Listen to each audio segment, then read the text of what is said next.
Maintenant qu'on a défini les fonctions continues par morceau, on va pouvoir passer à la définition de l'intégrale d'une fonction continue par morceau. C'est l'objet de la définition 11.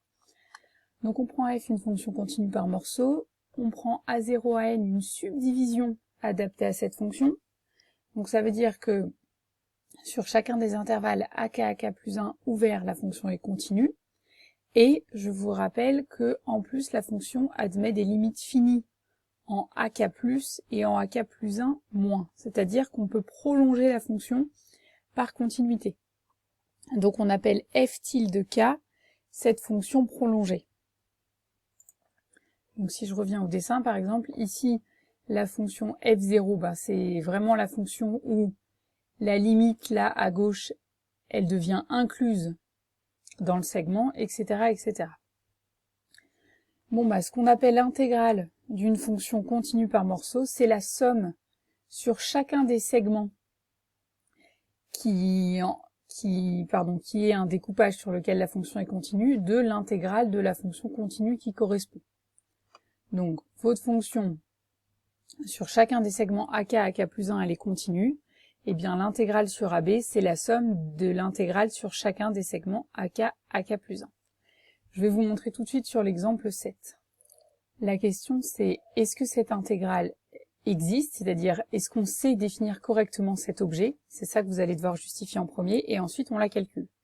Donc vu ce qu'on a vu, pour justifier l'existence d'une intégrale, soit la fonction qui est sous l'intégrale est en escalier, et dans ce cas-là vous savez donner une définition pour l'intégrale d'une fonction en escalier, soit elle est continue, soit elle est simplement continue par morceau, c'est-à-dire il y a des points dans l'intervalle sur lequel on fait l'intégrale, où elle n'est pas forcément continue, mais où elle admet quand même des limites à gauche et à droite.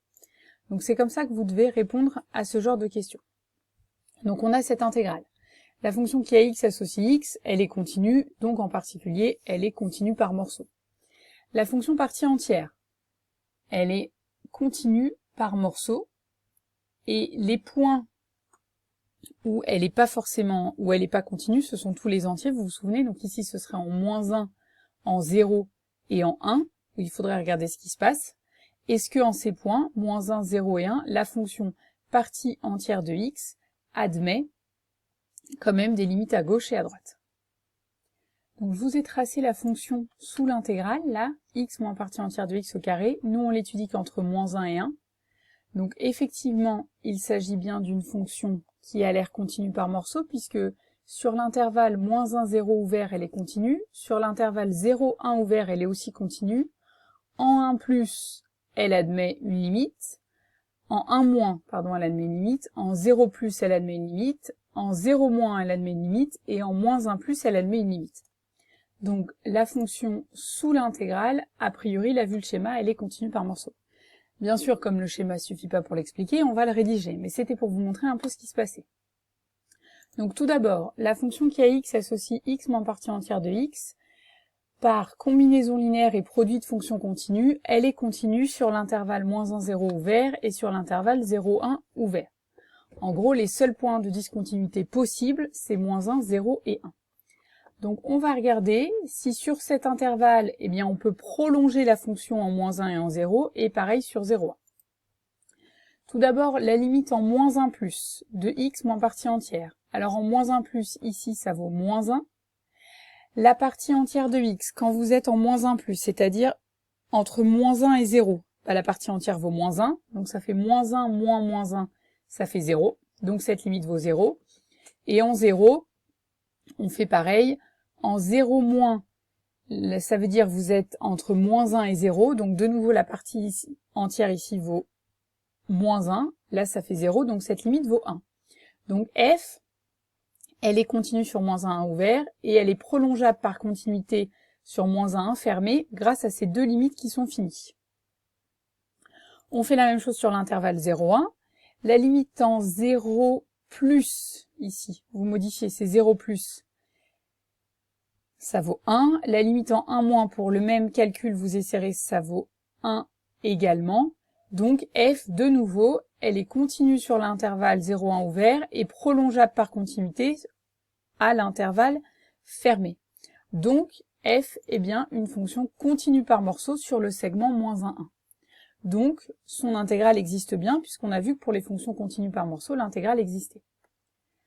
Pour la calculer, du coup, on utilise la formule qu'on a vue, l'intégrale entre moins 1 et 1 d'une fonction continue par morceau avec 0, en fait, qui est un saut, un endroit où la fonction n'est pas continue.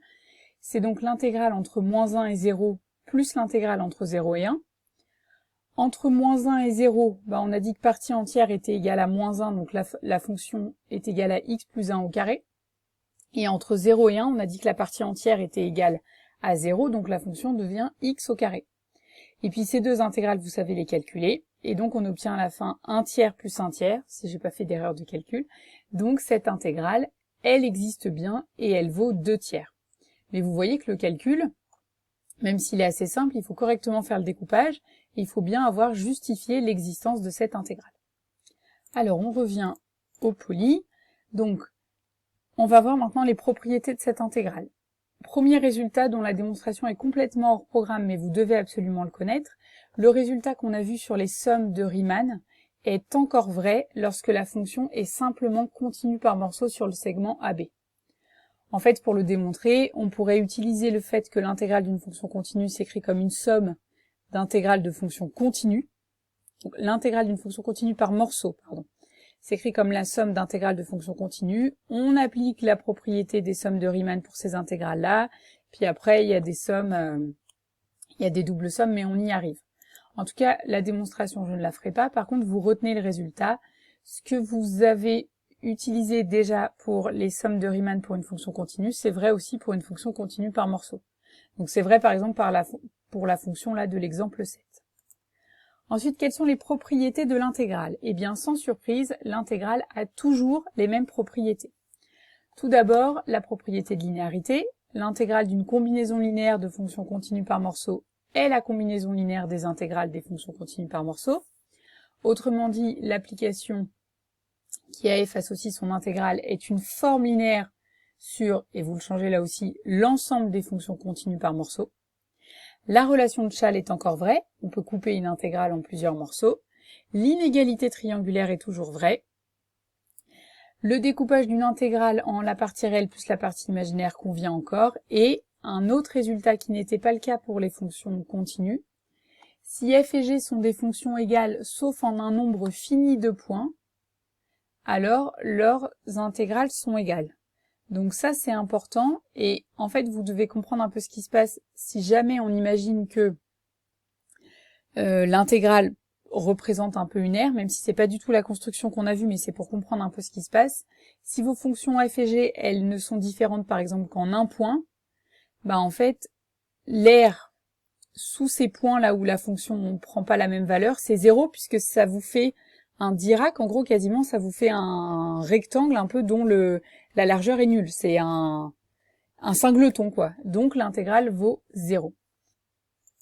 Donc on va démontrer ces propriétés du théorème 16. Je vais faire la première et la dernière.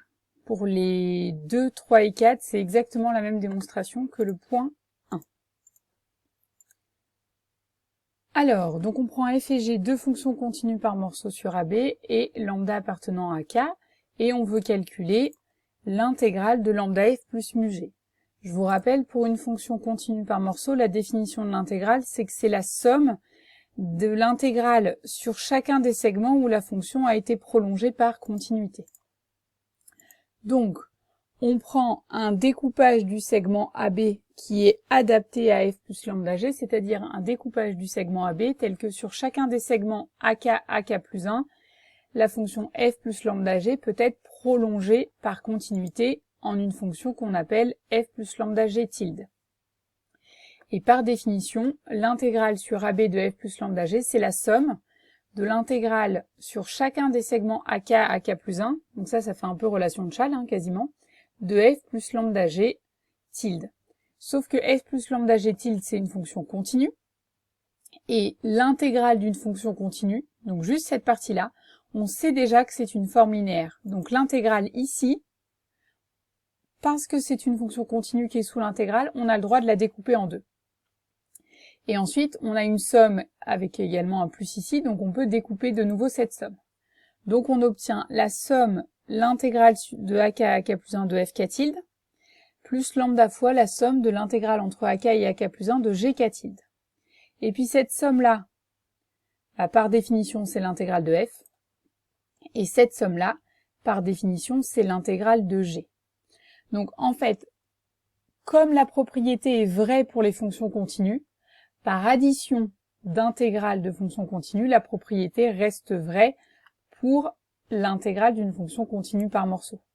Et tous les autres points, la relation de Chasles, l'inégalité triangulaire et cette relation-là, se démontrent comme ça, en écrivant cette intégrale comme une somme d'intégrales de fonctions continues et en appliquant exactement les mêmes résultats vus pour les fonctions continues. Ce qui nous reste maintenant, c'est le dernier point. Donc on prend f et g, deux fonctions continues par morceau, dont la valeur ne diffère qu'en un nombre fini de points. Alors, ce qui est souvent utilisé dans les exercices, c'est par exemple si c'est aux bornes de l'intégrale où les deux fonctions prennent pas la même valeur. C'est pas du tout grave. On s'intéresse à la fonction f-g. Donc la fonction f-g, elle vaut presque partout 0, sauf en un nombre fini de points. Donc en fait, f-g, c'est une fonction qui est en escalier. Elle prend tout le temps la valeur 0, sauf à certains points où elle vaut f de x moins g de x qui ne vaut pas 0, mais du coup, ça vous fait bien une fonction en escalier. Vous imaginez si je reviens au dessin d'une fonction en escalier. Voilà. En fait, la fonction f-g, par exemple, là, elle vaut pas 0. Là, sur tout cet intervalle, elle va valoir 0. Là, elle vaut pas 0. Et là, sur tout cet intervalle, elle vaut 0. Ça, c'est ce que nous dit l'hypothèse du fait qu'elle ne diffère qu'en un nombre fini de points. Donc, comme f-g est une fonction en escalier qui vaut 0 sur chacun des petits segments, son intégrale, par définition, c'est la somme de la longueur de chaque intervalle fois la valeur constante, donc comme à chaque fois ça va être fois 0, cette intégrale vaut 0.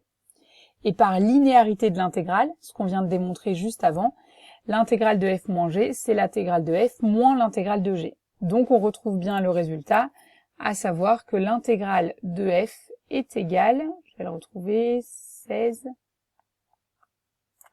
à l'intégrale de f est égale à l'intégrale de g.